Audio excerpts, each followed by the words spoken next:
ውድ ተመልካች አድማጮቻችን እንደምን ከርማችኋል? በዛሬው ካሳለም ፕሮግራም ለሃንጋሪ ብሔራዊ ቡድንና ለእንግሊዙ ሊቨርፑል ክለብ በአማካይ መስመር ላይ የሚጫወተውን የሶቦዝላይን አጭር የኳስ ታሪክ ይዘንላችሁ ቀርበናል። እንደምትደሰቱበት እናምናለን። ለእንግሊዙ ሊቨርፑል ክለብ የሚጫወተው ሶቦዝላይ ማን ነው? በሙሉ ስሙ ዶሚኒክ ሶቦዝላይ የተባለ የሚጠራው የሃንጋሪ ፕሮፌሽናል እግር ኳስ ተጫዋች የተወለደው እንደ አውሮፓውያን አቆጣጠር ኦክቶበር 25 ቀን 2000 ዓ.ም ነው። ሶቦዝላይ የትውልድ ቦታው እዛው ሃንጋሪ ልዩ ስሙ ስኬስፌርቫር በተባለ ቦታ ሲሆን የወላጆቹም የዘር ሐረግ የሚመዘዘው ከዛው ከሃንጋሪ ነው። የሶቦዝላይ አባት ሶልት ሶቦዝላይ ሲባል ፕሮፌሽናል እግር ኳስ ተጫዋች የነበረ ሲሆን በኋላም እግር ኳስን ካቆመ በኋላ የወጣቶች የእግር ኳስ አሰልጣኝ በመሆን አገልግሏል። በዚያ ወቅት ነበር እንግዲህ ልጁን ከሌሎች ወጣቶች ጋር ቀላቅሎ በማሰልጠን ለዚህ እንዲበቃ ያደረገው። ሶቦዝላይም ስለ አባቱ ሲናገር ለአሁኑ ማንነቴ አባቴ ከፍተኛውን ድርሻ ይወስዳል ይላል። ሶቦዝላይ ዕድሜው 6 ሲሞላ ፌሄርቫርል የተባለ የወጣቶች ክለብ በ2006 የተቀላቀለ ሲሆን እስከ 2017 ድረስ ከሄርቫርጋ ክለብ በመቀጠል በፎርኒስ ጎልድ እና በኤምቲኬ ቡዳፔስት የወጣቶች አካዳሚ ውስጥ ሲጫወት ቆይቷል። በመቀጠልም ከ2017 በኋላ አሁን የሚጫወትበትን የእንግሊዙ ሊቨርፑል ክለብ ከመቀላቀሉ በፊት በአውስትሪያው ክለቦች ኤኤፍሲ ሊፈንድሪግ እና ሬድቡል ሳልስበርግ እንዲሁም ለጀርመኑ አርቢ ላይፕዚግ ተጫውቷል። ከክለብ ስራው ጎን ለጎንም ለሀገሩ ሃንጋሪ ከ2018 ጀምሮ ከ17፣ 19 እና 21 ዓመት በታች ቡድን ያገለገለ ሲሆን በመቀጠልም ለዋናው ብሔራዊ ቡድን ከ2019 ጀምሮ በማገልገል ላይ ይገኛል። ሶቦዝላይ ባለትዳርና በቅርብ ኦገስት 2025 የተወለደች ሴት ልጅ አባት ሲሆን ከትውልድ ሀገሩ ቋንቋ በተጨማሪም የጀርመንኛና እንግሊዝኛ ቋንቋን አቀላጥፎ ያወራል። የሶቦዝላይ ክለብ ታሪክ ምን ይመስላል? ሶቦዝላይ የወጣትነት ጊዜውን በሄርቫር የወጣቶች ማሰልጠኛ ክለብ ውስጥ ከ6 ዓመቱ ጀምሮ ካሳለፈ በኋላ የመጀመሪያውን የፕሮፌሽናል ክለቡን ኤኤፍሲ ሊፊንገን በ2017 ተቀላቀለ።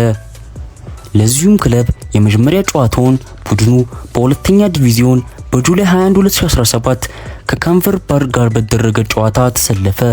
ሶቦዝላይ የመጀመሪያ ፕሮፌሽናል ጎሉንም ለዚሁ ክለብ በኦገስት 4 2017 ከኤፍሲ ብሌንቪንስ ጋር በተደረገ ጨዋታ ጎል አስቆጥሯል። በዚሁ ክለብ ቆይታውም 42 ጊዜ መሰለፍ ዕድል ያገኘ ሲሆን 16 ጎሎችንም ከመረብ አሳርፏል። የሶቦዝላይ ቀጣይ ክለብም የአውስትሪያው ሬድቡል ሳልስበርግ ሲሆን ይህንንም ክለብ በ2018 ተቀላቀለ። የመጀመሪያ ጨዋታውንም በ2017-18 የውድድር ዘመን በሜይ 27 2018 ቡድኑ ከአውስትሪያ ዊንጋ ባደረገው ጨዋታ ተቀይሮ ገብቶ ተጫወተ። ለክለቡም የመጀመሪያ ጎሉን ያስቆጠረው በኦስትሪያ ካፕ ቡድኑ ኤኤፍሲ ኢንግሎሽወርዝን 6-0 ባሸነፈበት ጨዋታ ላይ ነበር። በመቀጠልም በማርች 17 2019 የመጀመሪያ ሊግ ጎሉን በዋከር ኢንስብሩክ ላይ ሲያስቆጥር በሴፕቴምበር 17 2019 ደግሞ ቡድኑ በቻምፒየንስ ሊግ ጨዋታ የቤልጂየሙን ጄንክ 6-2 ሲረታ እሱም የመጀመሪያ ቻምፒየንስ ሊግ ጎሉን አስመዘገበ። በጁን 10 2020 ሳልስበርግ ከስትረም ግራዝ ጋር ተጫውቶ 5-1 ሲያሸንፍ ሶቦዝላይ ሃትሪክ የመስራት አጋጣሚን አገኘ። በዚሁም የ2019-20 ውድድር ዘመን ለቡድኑ 27 ጊዜ መሰለፍ ዕድል ሲያገኝ 9 ጎሎችን ከመረብ አሳርፎ 14 ጎል ለነበሩ ኳሶች ደግሞ ለጓደኞቹ በማቀበሉ ምርጥ ተጫዋች ተብሎ በአውስትሪያ እግር ኳስ ሊግ በውድድር ዘመኑ ተመርጦ ነበር። ከዛ በኋላ ወደ ቀጣዩ ክለቡ አርቢ ላይፕዚግ አመራ። በዲሴምበር 17 2020 የጀርመኑ አርቢ ላይፕዚግ ሶቦዝላይ እስከ ጁን 2025 ድረስ የሚያቆየውን ኮንትራት ለክለቡ በ20 ሚሊዮን ዩሮ መፈረሙን አስታወቀ። ይህም በወቅቱ ሶቦዝላይንን በታሪኩ ውዱ የሃንጋሪ ተጫዋች አደረገው። ፊርማውንም ተከትሎ በልምምድ ላይ ባጋጠመው ጉዳት ሶቦዝላይ በ2021 የውድድር ዘመን ለአዲሱ ክለብ በማንኛውም ጨዋታ ላይ መሳተፍ እንደማይችል ክለቡ አስታወቀ። በአዲሱ የ2021-22 የውድድር ዘመን በኦገስት 7 2021 ሶቦዝላይ የመጀመሪያ ጨዋታውን በጀርመን ካፕ ቡድኑ ከኤፍሲ ሳንድሃውዘን ጋር ተጫውቶ በ78ኛው ደቂቃ ላይ ተቀይሮ ገብቶ ከ3 ደቂቃዎች በኋላ ለቡድኑ የመጀመሪያው የሆነችውን ጎሉን አስቆጠረ። በኦገስት 20 ደግሞ ቡድኑ በቡንደስሊጋው ቪኤፍቢ ስቱትጋርትን 4-0 ሲያሸንፍ 2 ጎሎችን አስቆጠረ። ሶቦዝላይ በዚሁ በ2021-22 የውድድር ዘመን ለቡድኑ በቡንደስሊጋው 31 ጊዜ መሰለፍ ዕድል አግኝቶ 6 ጎሎችን ከመረብ አሳርፏል። በቀጣዩም የ2022-23 የውድድር ዘመን በተመሳሳይ 31 ጊዜ መሰለፍ ዕድል አግኝቶ 6 ጎሎችን ከመረብ ያሳረፈ ሲሆን የውድድር ዘመኑን የመጀመሪያ ጎሉን በሴፕቴምበር 10 2022 ቡድኑ ቦሩሲያ ዶርትመንድን 3-0 በሆነ ውጤት ሲያሸንፍ አስቆጥሯል። በጃንዋሪ 27 2023 ደግሞ ቡድኑ ቪኤፍቢ ስቱትጋርትን 2-1 ሲያሸንፍ ሁለቱንም ጎሎች ከመረብ አሳርፏል። ቀሪዎቹን 3 ጎሎች ደግሞ ቡድኑ በተለያዩ ጊዜያት ከባየር ሙኒክና አይንትራክት ፍራንክፈርት ጋር በተጫወተባቸው ጨዋታዎች አስቆጠረ።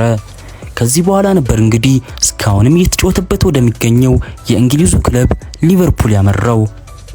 ሊቨርፑል ሶቦዝላይ በጁላይ 2 2023 ለ5 ዓመታት ኮንትራት ክለቡን እንደተቀላቀለ ይፋ አደረገ። ይህም ተጫዋች በሊቨርፑል ቤት 3ኛው የሃንጋሪ ተጫዋች ሆኖ ተመዘገበ። ፊርማውንም ተከትሎ ሶቦዝላይ በኦገስት 13 የ2023-24 የውድድር ዘመን መክፈቻ በሆነው የሊቨርፑል ጨዋታ ከቼልሲ ጋር ተሰልፎ የመጀመሪያ ጨዋታውን አደረገ። በኦገስት 19 ደግሞ ቡድኑ ከቦርንማውዝ ጋር ተጫውቶ 3-1 በሆነ ውጤት ሲያሸንፍ ሶቦዝላይም ግሩም እንቅስቃሴ በማድረጉ በተመልካቾች ድምጽ የጨዋታው ኮከብ ተብሎ ተመረጠ። ሶቦዝላይ በዚህ ውድድር ዘመን ለሊቨርፑል በሁሉም ጨዋታዎች 45 ጊዜ ተሰልፎ የመጫወት ዕድል ሲያገኝ 7 ጎሎችንም ከመረብ አሳርፏል። በቀጣዩ የ2024-25 የውድድር ዘመን በመጀመሪያዎቹ 4 ጨዋታዎች በመጀመሪያው ረድፍ ተሰልፎ ግሩም እንቅስቃሴ ቢያደርግም የጎል ዕድሎችን ለመፍጠር አልቻለም ነበር። ይሁን እንጂ በሴፕቴምበር 17 2024 ቡድኑ በአውሮፓ ቻምፒየንስ ሊግ ከሜዳው ውጭ የጣሊያኑን ኤሲ ሚላንን 3-1 ሲያሸንፍ ጎል አስቆጠረ። በኖቬምበር 24 ደግሞ በውድድር ዘመኑ የመጀመሪያውን የፕሪሚየር ሊግ ጎሉን ቡድኑ ከሳውዛምፕተን 3-1 ሲያሸንፍ አስቆጥሯል። ሶቦዝላይ አሁንም በሊቨርፑል ቤት ወሳኝ ሚና በመጫወት ላይ ሲገኝ የቅጣት ምትን ወደ ጎል በመቀየርና የማዕዘን ምቶችን አመቻችቶ ለጓደኞቹ በመስጠት በጣሙን ይታወሳል።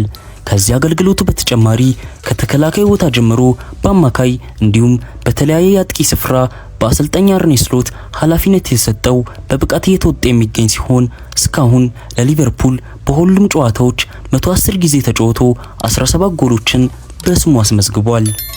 የሶቦዝላይ የብሔራዊ ቡድን ተሳትፎ ምን ይመስላል?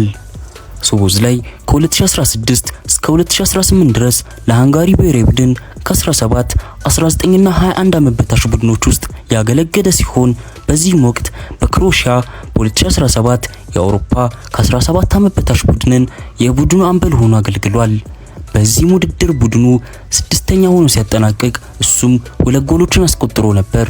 በቀጣይ በ2019 የአውሮፓ ከ19 ዓመት በታች ቡድንም እንዲሁ በአምበልነት የመራ ሲሆን በአጠቃላይ ከ17፣ 19 እና 21 ዓመት በታች ቡድኖች ውስጥ በነበረበት ወቅት 23 ጊዜ ተሰልፎ 7 ጎሎችን ከመረብ አሳርፏል። ሶቦዝላይ ዋናውን የሃንጋሪ ብሔራዊ ቡድን ከሩሲያ ጋር ለሚደረገው የወዳጅነት ጨዋታና ለ2018 የፊፋ የዓለም ዋንጫ ማጣሪያ ጨዋታዎች በጁን 2017 ለመጀመሪያ ጊዜ ቡድኑ እንዲቀላቀል ተመረጠ።